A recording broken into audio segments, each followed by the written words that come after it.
Right now I'm going to just read a quote from Edward Mendell House and what he had to say in a private meeting with Woodrow Wilson, president between 1913 and 1921, from the private papers of Woodrow Wilson. Quote, "Very soon, every American will be required to register their biological property in a national system designed to keep track of the people, and that will operate under the ancient system of pledging.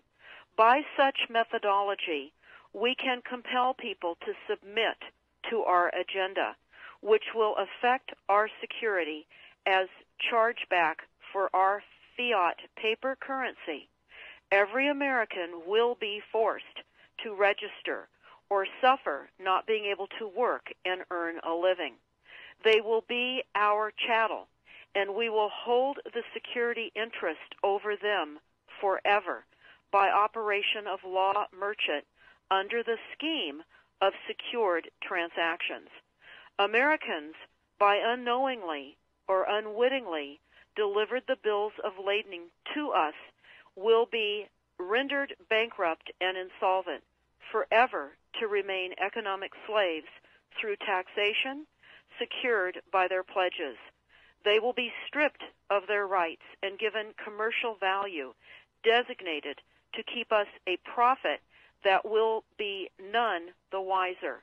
For not one man in a million could ever figure out our plans, and if by accident one or two would figure it out, we have in our arsenal plausible deniability.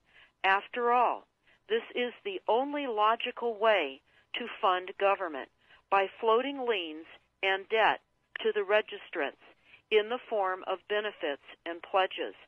This will inevitably reap us huge profits beyond our wildest of expectations and leave every American a contributor to this fraud, which we will call social insurance. Without realizing it, every American will insure us for any loss we may incur, and in this manner, every American will unknowingly be our servant, however begrudgingly. The people will become helpless, without any hope for their redemption, and we will employ the high office of the President as our dummy corporation to foment this plot against America.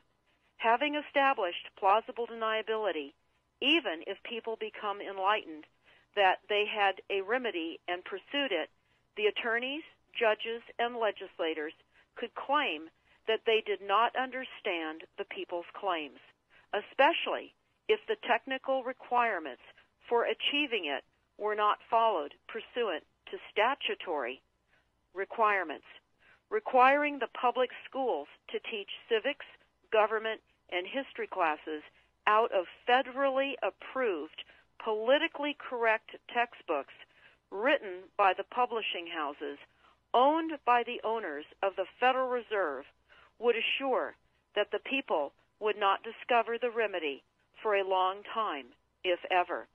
I would recommend that everyone read Fruit from a Poisonous Tree by Melvin Stamper, M-E-L-V-I-N, Stamper, S-T-A-M-P-E-R.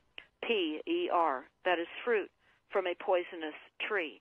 This is out of Chapter 2 of Fruit from a Poisonous Tree.